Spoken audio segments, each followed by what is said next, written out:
था द्राविड उत्कल बंग, विंध्य हिमाचल यमुना गंगा उच्चल जलधि तरंग।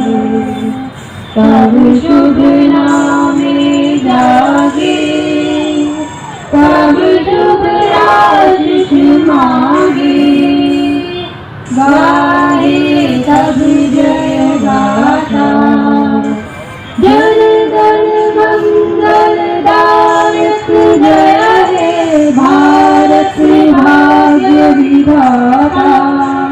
जय हे जय हे जय हे जय जय जय जय हे।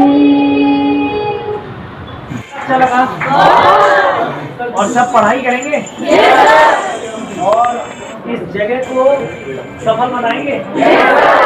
इसमें जिस किसी की सोच लगी है, जिस किसी का विजन लगा है और जिस किसी की मेहनत लगी है, उसको सफल बनाने के लिए और उसे साकार करने के लिए अल्टीमेटली क्या इम्पोर्टेंट रहेगा?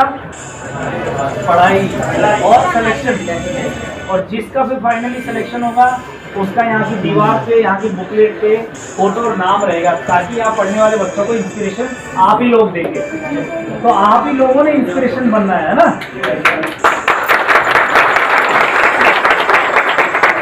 उत्तर पूर्वी दिल्ली में दिल्ली पुलिस द्वारा उम्मीद नाम से हर क्षेत्र में लाइब्रेरी खोली जाएगी, जिसमें जो बच्चे देश के लिए कुछ करना चाहते हैं उनके लिए दिल्ली पुलिस द्वारा एक पहल। उत्तर पूर्वी दिल्ली के डीसीपी संजय सैन जी ने बच्चों को काफ़ी ऊर्जा दी। जितने भी बच्चे थे उनको सब समझाया। उन्होंने बताया कि उम्मीद नाम से हर क्षेत्र में लाइब्रेरी खोली जाएगी, जिसकी आज हम संकल्पना लेते हैं। इससे काफ़ी हद तक नन नगरी के काफ़ी सुधार होगा। साथ तो उसे क्या होता है कि उस समय की छोटी छोटी रस्सियों से बांधा जाता है। छोटी रस्सियां मतलब जो उस समय के शरीर के हिसाब से काफ़ी होती हैं, ठीक है। वो बहुत मशक्क़त करता है, क्योंकि वो जंगल से लाया हुआ होता है। स्वच्छंद घूमने की उसको नियंत्रित कर दिया जाता है। अब उसको जब बांध दिया जाता है, खूब छटपटाता है, खूब मशक्क़त करता है, 1 दिन 2 दिन 15 दिन, फिर वो मान लेता है कि अब मैं छूट नहीं पाऊंगा और छोड़ देता है मशक्क़त करना। फिर धीरे धीरे वो क्या होता है, बड़ा होने लगता है। होते होते होते होते होते हाथी तो सबने देखा है, वो विशालकाय रूप अपना ले लेता है। और सबसे ताकतवर जानवर कौन सा माना जाता है? हाथी माना जाता है। फुर्तीला नहीं, ताकतवर हाथी। वो बोलते हैं ना कि इसमें इतने हाथी, 10 हाथी जितनी ताकत, ये वो टाइप्स, ठीक है।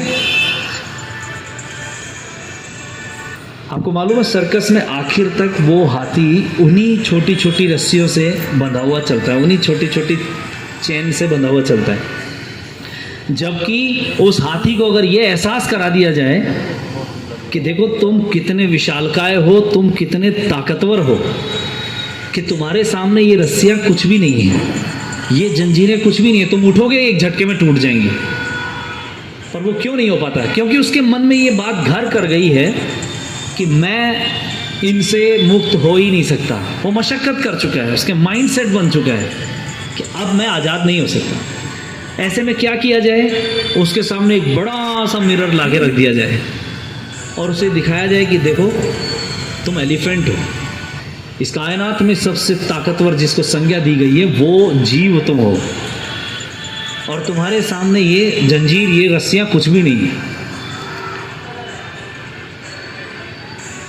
बस उसे ये दिखाने की देर है, वो एक पल को खड़ा होगा और वो जो रस्सियाँ हैं, सर्कस वाले भी जानते हैं कि अब इसने कभी आज़ाद होने की कोशिश नहीं करनी, लेकिन उसको एहसास करा दिया जाए तो वो उस सर्कस में किसी की भी इतनी ताकत नहीं होगी कि उसको रोक ले अगर वो चाहेगा तो। ये कहानी कहने के पीछे मकसद मेरा, आज जिनके लिए हम इकट्ठा हुए हैं, बच्चों के लिए, हम सब में वो क्षमता विद्यमान है, हमें वो पहचानने की देर होती है। कभी कभी कई लोग सोचते हैं कि मैं लड़की हूँ, मैं उतनी स्ट्रेंथ नहीं होगी, मैं ऐसी जगह पैदा हुई हूँ, मैं ऐसी जगह पैदा हुआ हूँ, यहाँ रिसोर्सेज नहीं है, मेरे परिवार में ये रिसोर्सेज नहीं है, संसाधन नहीं है। ये सब मन की बनी हुई वो परिस्थिति है जिसके चलते आप अपने टैलेंट को, अपनी क्षमताओं को गौर नहीं कर पाते।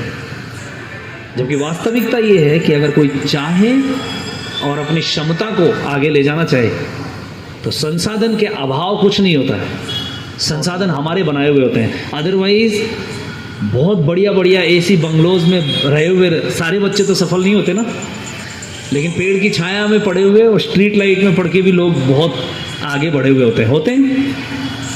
ऐसे में हमने वो मिरर का काम इस लाइब्रेरी को दिया है।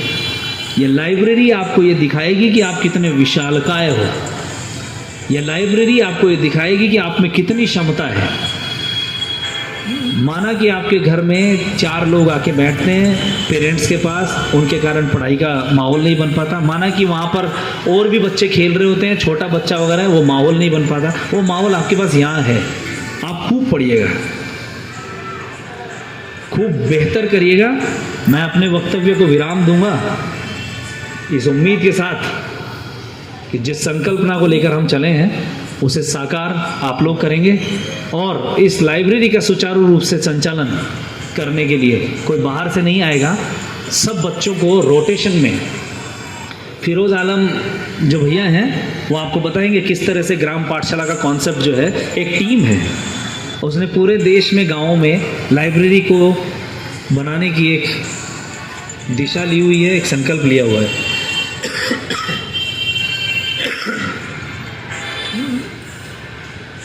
तो उसमें क्या होता है कि एक बार बनने के बाद वो लोग खुद चलाते हैं बच्चे। खबर अच्छी लगे तो कमेंट बॉक्स में कमेंट करें और हमारे चैनल को लाइक से सब्सक्राइब करना ना भूलें।